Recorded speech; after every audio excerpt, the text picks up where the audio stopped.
નમસ્કાર વિદ્યાર્થી મિત્રો, મારી યુટ્યુબ ચેનલ સંજય પટેલમાં આપ સૌનું હાર્દિક સ્વાગત છે.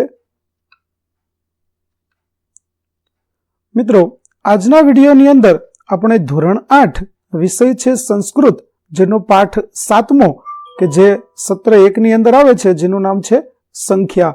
આ પાઠના સ્વઅધ્યયન પોથીના પ્રશ્નો અને તેના જવાબો વિશે શીખવાના છીએ. વિદ્યાર્થી મિત્રો, જો તમે મારી ચેનલમાં નવા હોય તો મારી ચેનલને જરૂરથી સબસ્ક્રાઇબ કરો. વિડીયો સારો લાગે તો લાઇક કરો, શેર કરો અને બેલ નોટિફિકેશન ઓન કરો, જેથી મારા આગળના નવા વિડીયો પણ આપને મળતા રહે. તેમજ વિદ્યાર્થી મિત્રો, આ પાઠની PDF જોવા માટે પ્લે સ્ટોરમાં જઈ અમારી એપ્લિકેશન વિશ્વગુરુ STD 1 થી 12 ગુજરાતી ડાઉનલોડ કરી તમારા મોબાઈલમાં ઇન્સ્ટોલ કરો. જે તમે શરૂ કરશો તો તમને આ પ્રકારે જોવા મળશે, જેમાં સ્વ અધ્યયન પોથીની અંદર તમને ધોરણ બતાવશે, ધોરણ પસંદ કરશો એટલે વિષય બતાવશે, વિષય પસંદ કરશો એટલે પાઠ બતાવશે. જેમાં વિડીયો ઉપર તમે ક્લિક કરશો તો તમને વિડીયો જોવા મળશે અને PDF ઉપર તમે ક્લિક કરશો તો તમને PDF જોવા મળશે. તો આશા રાખું છું અમારી એપ્લિકેશન આપ સૌને ગમશે. જરૂર ડાઉનલોડ કરજો, જે એકદમ ફ્રી છે. કોઈ પણ પ્રકારના ચાર્જ વગર તમે વિડીયો અને PDF બંને જોઈ શકશો. તો ચાલો મિત્રો, હવે આપણે શરૂ કરીએ પાઠ 7મો સંખ્યા. પ્રશ્ન 1 છે, નીચે આપેલ સંખ્યા સંસ્કૃત શબ્દોમાં લખો. જુઓ, પેલું ઉદાહરણ આપણને આપેલું છે કે 35 છે તો તેને સંસ્કૃતમાં લખાય છે પંચત્રિશત. એવી રીતે 22 ને સંસ્કૃતમાં લખાય છે દ્વાવિંશતિ. 38 ને સંસ્કૃતમાં લખાય છે અષ્ટાંત્રિશત. ત્યાર પછી 56 ને સંસ્કૃતમાં લખાય છે ષટપંચાશત. ત્યાર પછી 68 ને સંસ્કૃતમાં લખાય છે અષ્ટષષ્ટિ. ત્યાર પછી 80 ને સંસ્કૃતમાં લખાય છે અશીતિ. ત્યાર પછી પ્રશ્ન 2, નીચે આપેલ શબ્દોને આધારે સંસ્કૃત સંખ્યા લખો. તો પેલું ચતુર્વિંશતિ એટલે 24 થશે. ત્યાર પછી બીજું સપ્તપંચાશત એટલે 57 થશે. ત્યાર પછી એકાશીતિ એટલે 81 થશે. ત્યાર પછી સપ્તનવતિ એટલે 97 થશે. અને પાંચમું શતમ એટલે થશે 100. ત્યાર પછી પ્રશ્ન નંબર 3, નીચે આપેલ સંખ્યાને ચડતા ક્રમમાં લખો. તો ચડતા ક્રમમાં લખીએ તો સૌ પ્રથમ આવશે ત્રીણી. ત્યાર પછી આવશે ષોડશ. ત્યાર પછી એકવિંશતિ. ત્યાર પછી આવશે સપ્તત્રિશત. ત્યાર પછી એકચત્વારિશત. 6 નંબર ઉપર આવશે ત્રિપંચાશત. 7 નંબર ઉપર આવશે પંચષષ્ટિ. 8 નંબર ઉપર આવશે ચતુઃસપ્તતિ. 9 નંબર ઉપર આવશે નવતિ અને 10 નંબર ઉપર આવશે શતમ. ત્યાર પછી અહીં વસ્તુઓના ચિત્રો, તેના નામ અને એની કિંમત આપેલી છે. તે જોઈ નીચે આપેલા પ્રશ્નોના જવાબ લખો. તો ચાલો જોઈએ. બુકની કિંમત પુસ્તકમ, તેની કિંમત 35 રૂપિયા છે. ત્યાર પછી લેખની, તેની કિંમત 10 રૂપિયા છે. ત્યાર પછી ક્રીડનકમ એટલે કે રમકડું, તેની કિંમત 25 રૂપિયા છે. અને કંદુકહ, તેની કિંમત 20 રૂપિયા છે. હવે જો અહીં આપણને એક ઉદાહરણ આપેલું છે કે એક બુક અને એક પેન, એટલે કે બુકના 35 રૂપિયા અને પેનના 10 રૂપિયા, કુલ મળીને થયા 45 રૂપિયા, જેને સંસ્કૃતમાં લખાય છે પંચચત્વારિશત. એવી રીતે એક પેનના 10 રૂપિયા અને રમકડાના 25 રૂપિયા, બંને મળીને 35 રૂપિયા થશે. તો આપણે લખીશું પંચત્રિશત. ત્યાર પછી બીજું છે એક દડો અને એક પુસ્તક. તો દડાના 20 રૂપિયા અને પુસ્તકના 35 રૂપિયા, બંને મળીને થશે 55, માટે આપણે લખીશું પંચપંચાશત. ત્યાર પછી રમકડાના 25 રૂપિયા અને દડાના 20 રૂપિયા, બંને મળીને થશે 45, તો આપણે લખીશું પંચસત્વારિશત. ત્યાર પછી બુકના 35 રૂપિયા અને પેનના 10 રૂપિયા, બંને મળીને થશે 45 રૂપિયા, માટે આપણે ફરી લખીશું પંચચત્વારિશત. અને ત્રિશત અહીં આપેલા છે, તો 30 રૂપિયા કરવા માટે તમારે એક દડો અને એક પેન છે તે દોરવી પડશે.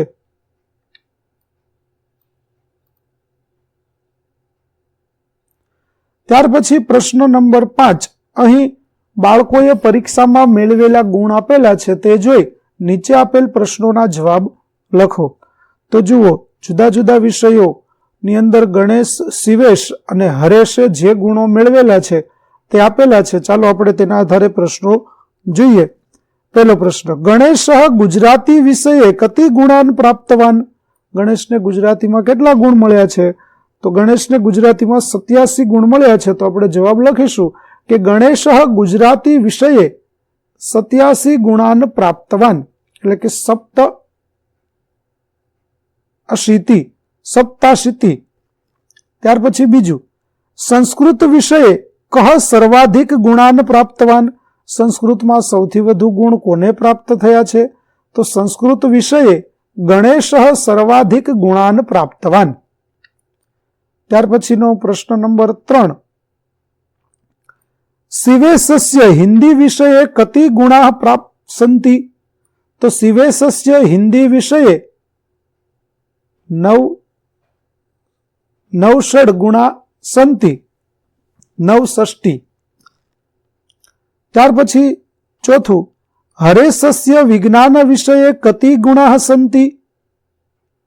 તો હરેશસ્ય વિજ્ઞાન વિષયે 72 ગુણા સંતિ. પાંચમું, ગણિત વિષયે સર્વાધિક ગુણા કતિ સંતિ? તો ગણિત વિષયે સર્વાધિક ગુણા 87 સંતિ. ત્યાર પછી યોગ્ય વિકલ્પ પસંદ કરી ખાલી જગ્યા પૂરો. ઉદાહરણ છે શિવસ્ય ત્રીણી નેત્રાણી સંતિ. એવી રીતે જાન્યુઆરી માસે 31 દિનાની ભવંતી. બીજું,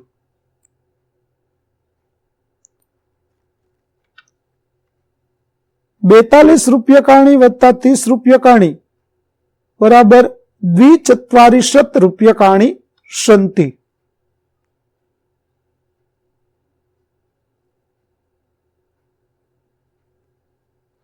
વિદ્યાર્થી મિત્રો, અહીં 240 નહીં પરંતુ 270 આવશે. ત્યાર પછી ત્રીજું, 10 20 30 44 અને 50. ત્યાર પછી ચોથું, પેટિકાયામ સપ્ત ફલાની સંતિ તર્હિ ષટ પેટિકાશુ? તો 240 ભવિષ્યંતિ. ત્યાર પછી પાંચમું, યદિ પાંડવાઃ પંચ ચેતઃ તો કૌરવાઃ બરાબર શતમ. ત્યાર પછી પ્રશ્ન 7, જોડકા જોડો. જેમાં સૌપ્રથમ આપણને 62 આપેલા છે તો તેને આપણે ગ સાથે એટલે કે દ્વિષષ્ટી સાથે જોડીશું. ત્યાર પછી બીજામાં આપણને 81 આપેલા છે તો તેને આપણે ઘ સાથે એટલે કે એકાશીથી. ત્યાર પછી ત્રીજામાં આપણને 78 આપેલા છે તો તેને સંસ્કૃતમાં કહેવાય અષ્ટસપ્તતિ. ત્યાર પછી 58 આપેલા છે તો તેને સંસ્કૃતમાં કહેવામાં આવે છે અષ્ટપંચાશત. અને ત્યાર પછી આપણને 99 આપેલા છે તો તેને સંસ્કૃતમાં કહે છે નવનવતી. તો આપણે તેની સાથે જોડી દઈશું અને નીચે એ પ્રમાણે લખીશું. ત્યાર પછી પ્રશ્ન નંબર 8, ગણતરી કરી ઉદાહરણ મુજબ જવાબ લખો. જેમ કે 13 વત્તા 30 એટલે કે 13 અને 30 તો થશે 43, માટે લખ્યું છે આપણે ત્રિચત્વારિશત. ત્યાર પછી 23 વત્તા 27 એટલે કે 23 વત્તા 27 તો થશે 50, માટે આપણે લખીશું 50. ત્યાર પછી 99 માઇનસ 81 એટલે કે 99 માંથી 81 બાદ કરીએ તો કેટલા વધશે? તો થશે 18, માટે આપણે લખીશું અષ્ટાદશ. ત્યાર પછી 13 ગુણ્યા 5 એટલે કે 13 ગુણ્યા 5 કેટલા થશે? તો તે થશે 65, માટે આપણે લખીશું પંચષષ્ટી. ત્યાર પછી દ્વિસપ્તતિ માઇનસ ષટ એટલે કે 72 ભાગ્યા 6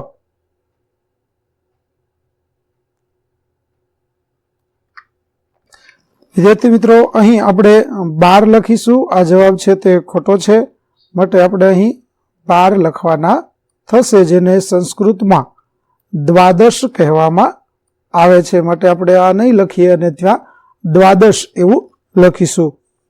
ત્યાર પછીનો એકાશીતિ, તો તેને સંસ્કૃતમાં અંકોમાં અને શબ્દોમાં આપણે 81 આ પ્રકારે લખી દઈશું. તો વિદ્યાર્થી મિત્રો, અહીં આપણો પાઠ 7 સંખ્યાના સ્વ અધ્યયન પોથીના પ્રશ્નો અને તેના જવાબો છે તે પૂરા થાય છે. આગળના પાઠના પ્રશ્ન અને તેના જવાબો મેળવવા માટે મારી ચેનલને જરૂરથી સબસ્ક્રાઇબ કરો, તેમજ પીડીએફ જોવા માટે પ્લે સ્ટોરમાં જઈ અમારી એપ્લિકેશન વિશ્વગુરુ STD 1 થી 12 ગુજરાતી ડાઉનલોડ કરો, જેમાં આપને ધોરણ 8 તમામ વિષયના સ્વાધ્યાય સોલ્યુશન, સ્વાધ્યાય પોથી સોલ્યુશનના વિડીયો અને પીડીએફો મળી રહેશે, જે એકદમ ફ્રી છે. કોઈ પણ પ્રકારના ચાર્જ વગર તમે વિડીયો અને પીડીએફ જોઈ શકશો. તો આશા રાખો છો અમારી એપ્લિકેશન આપ સૌને ગમશે. જરૂર ડાઉનલોડ કરજો. ફરી મળીશું આપણે નવા વિડીયો સાથે. ત્યાં સુધી આવજો.